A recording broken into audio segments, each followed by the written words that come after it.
Почитувани присутни, навистина ми представува задоволство што како клуб за младински прашања и политики најнапред разгледуваме прв пат од основањето на клубот за младински прашања и политики воопшто извештај на Државниот завод за ревизија, поединечен извештај, токму на ова неформално тело. Впрочем и поттик ни даде и самата забелешка од извештајот на Европската комисија, каде што и укажува од потребата собранието да ги разгледува поединечните извештаи на Државниот завод за ревизија, се со цел да дадеме една подетална расправа на истиот извештај, но и да ги следиме тековите за состојбите во одредената област, а најважно од се на крајот од денот е да изведеме и одредени заклучоци по тоа каде и како треба да се движиме. Веќе министерката Весна Јаневска истакна дека овој извештај ќе представува еден патока за тоа како и каде треба да се движиме. Разгледувајќи го детално извештајот, искрено ценам дека е така добро изработен, да следејќи ги сите оние параметри, сите оние укажувања кои што ги имаат исто така во самиот извештај укажан, дека се доволен пример за тоа како и каде во која насока треба да се движиме. Би сакала тука да истакнам една огромна благодарност до главниот државен ревизор Максим Ацевски, но и до целиот тим на Државниот завод за ревизија, како и експертите кои што дадоа своје допринос во ова и така значајна тема во Македонија, бидејќи самите сме сведоци дека некако годиниве наназад студентскиот стандард и така тлее и огромно незадоволството од страна на младите, така што ова институција како Државниот завод за ревизија има висока оцена од Европската комисија, но и од останати релевантни институции во државата и надвор од државата. Уште еднаш благодарност за вашата транспарентност и за вашата работа. Се надевам дека и во иднина ќе соработуваме како институција, се со цел да ја зголемиме пред се довербата кај граѓаните, но и да работиме во насока која што е посакувана од самите граѓани. Како што кажав, внимателно му пристапив на извештајот, неколку поенти сакам да ги потенцирам и да ги констатирам кои што за мене беа навистина важни. Денеска и министерот Стефан Андоновски потенцираше неколку работи кои што се навистина поразителни за нас, а тоа е неисполнувањето и впрочем и невоочувањето на законските обврски кои што постојат во самите законски решенија и непостапувањето согласно истите. Јас би сакала тука да ја потенцирам и она констатација која што Државниот завод за ревизија ја укажа, а тоа е дека по Законот за студентски стандард, член 53, Државниот пазарен инспекторат има обврска да врши инспекција најмалку еднаш годишно и тоа во рок од 30 дена од денот на завршувањето на сместувањето на студентите во студентските домови и да достави извештај до МОН и до владата во рок од 60 дена. Поразително е што констатира Државниот завод за ревизија дека нема ниту една извршена ревизија од страна на ДПИ, што укажува на грубо кршење на законските обврски. По однос на Законот за субвенциониран студентски оброк, кој што, како што знаете, донесен февруари 2020 година, денес цената за студентски оброк е 140 денари нели на дневно ниво. Исто така, за жал, нели како е закон кој што е донесен со консензус на политичките партии во ова собрание, идејата е да овозможи подобар студентски стандард за обезбедување на поздрав оброк, но за жал Државниот завод за ревизија констатира дека воопшто и не се склучени договори за заинтересирани даватели на студентскиот оброк, кој што и воедно нели обврска согласно законот, не се издадени дигитални картички и не е изработена апликација за плаќање преку мобилен телефон, а воедно и она кој што го потенциравме и неколку колеги тука е дека овие средства всушност можеби се користат за се, а не за она која што е намената. Ја потенцирам важноста на учеството на студентскиот оброк во самиот буџет, бидејќи има значајно учество од 50,2%, што од вкупните расходи нели предвидени во програмата за студентски стандард, што значи дека можеби постои опасност од неисполнувањето на целта за подобрување на студентскиот стандард, зашто сме всушност сите тука да дискутираме за истото како да се подобри и кои се состојбите во Македонија. Многу ме тангираше моментот во во извештајот, делот за програмата за работата на владата. Таму имаме две програми кои што се донесени од претходната влада. Едната е тригодишна програма од 2017 до 2020, во кој што се планирало изградба на студентски град во Скопје со спортски сали, киносали, фитнес центри, ресторани и слично. Било предвидена и нова студентска зграда во Автокоманда со повеќе од 700 легла. За Битола, Штип и Тетово предвидени биле нови објекти, проширување на постојните, а исто така било предвидена и студентска платежна картичка која ќе овозможи попусти со културен забавен живот и меѓуградски транспорт. Било предвидено исто така да се развие механизам за стипендирање од страна на приватни компании кои ќе обезбедат дополнително финансирање покрај државното. За жал, Државниот завод за ревизија констатира дека се од она кое што е ставено во владината програма за подобрување на младинскиот и студентскиот стандард, планираните активности за реализација на програмата до 2023 година не се спроведени, со исклучок на студентскиот дом во Тетово, кој што се уште не е пуштен во употреба.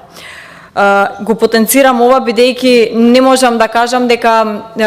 можам да се помирам со состојбата дека 7 години живеевме, не се случувало ништо, нешто се предвидувало, нешто се ветувало и на крајот да констатираме во еден ваков извештај дека ниту една активност од истите не е реализирана, бидејќи тука се изгубени генерации кои што живееле во субстандардни услови за живот, сите ние се водиме од максимата дека младите се иднината, па како ние да им ја овозможиме иднината кога ги доведуваме до степен на една маргинализирана група и каде што не водиме воопшто грижа за нив. Истото и со програмата за работата на владата за 2022-2024 година, каде што е било предвидено воведување на платена работа за студентите во студентските домови, нема реализација. Повторно укажуваме дека се работи за проект само на хартија и дека тука треба да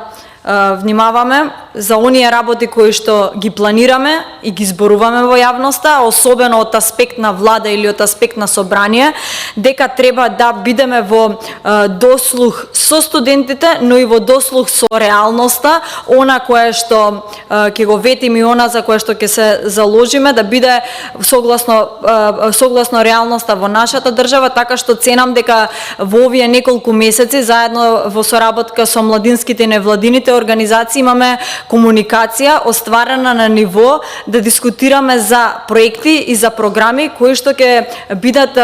одраз на реалната ситуација, на реалните можности во нашата држава, така што благодарност и до министерката Весна Јаневска, која што ценам дека ги отвори вратите за најмладите и која што укажува на конструктивност во овој процес. Мислам дека после долго време имам впечаток дека конечно е отворена вратата за младинските организации. Тука еве го гледам и Александар, на самиот увид на реконструкција на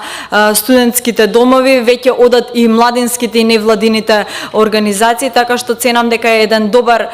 почеток за тоа политиките да ги креираме токму со оние кои што всушност се изворот за кои што и самите ние постоиме. По однос на стипендиите од регионот ние сме трети по место нели по висина на стипендија, пред нас е Словенија и Србија, но Државниот завод за ревизија укажува на тоа дека постои простор за реструктурирање на расходите од оваа програма. Ценам дека и тука треба да се даде особено значење, бидејќи ако е целта нели да стипендираме студенти кои што се успешни, кои што треба да останат во оваа држава, да продолжат да работат и да им создадеме можности по основ на струхата, дека треба да ги отвориме нели таму условите. Не би се повторувала по однос на стипендиите за студентите кои што студираат на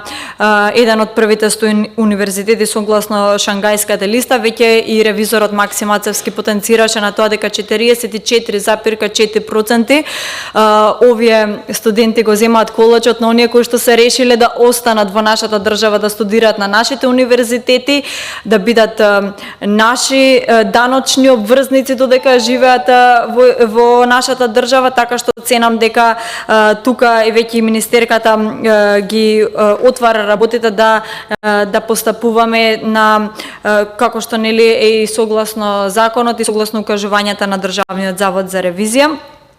Ценам дека треба да се воспостави тој систем на следење на овие студенти, дали ги имат исполнети условите. Стефан веќе кажа дека никој од студентите веќе не е ни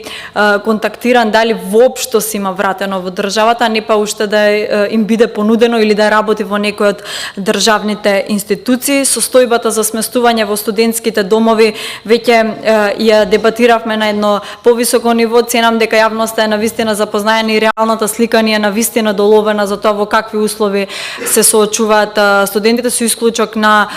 еден или два дел од вториот студентски дом кој што има обезбедено некои попристојни услови за живот. Така што во делот еве и на клучните проблеми и на дигитализацијата би се осврнала, имаше дел во во извештајот дека клучните проблеми на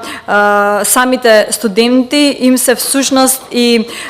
несоодветната опременост на студентскиот дом со електронска опрема, како што се компјутери, принтери, скенери и стабилна интернет конекција, дел што се опремени се со стари и несоодветни за реализација на наставниот процес. Кога зборуваме за младинскиот стандард и за студентскиот стандард, мораме да зборуваме и за дигитализацијата, бидејќи доколку сме во чекор со дигитализацијата, ценам дека ќе се оствари и повисоко ниво на студентскиот стандард, додека во земјите од Европската унија се зборува за вештачка интелигенција, ние уште зборуваме за принтери, скенери, компјутери и достапност до бесплатен интернет, така што ценам дека по оваа јавна дискусија ќе представува патоказ дека во реконструираните студентски домови ќе постои соодветно ниво на дигитализација за нашите студенти. За крај не би сакала повеќе да завземам простор, би укажала дека клубот за младински прашања и политики, пратениците, секој пат ќе бидат мостот помеѓу младите, помеѓу институциите, ќе бидеме тука заедно со најмладите во дослух со нив да ги носиме овие мерки и програми, така што со една искрен пристап, со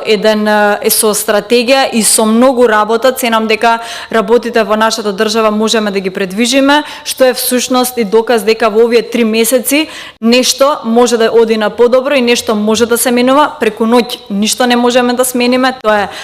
факт, но со упорност и со работа и со дослух за оние за кои што постоиме, тоа се младите, ценам дека можеме да ја направиме Македонија подобро место за живење. Ви благодарам.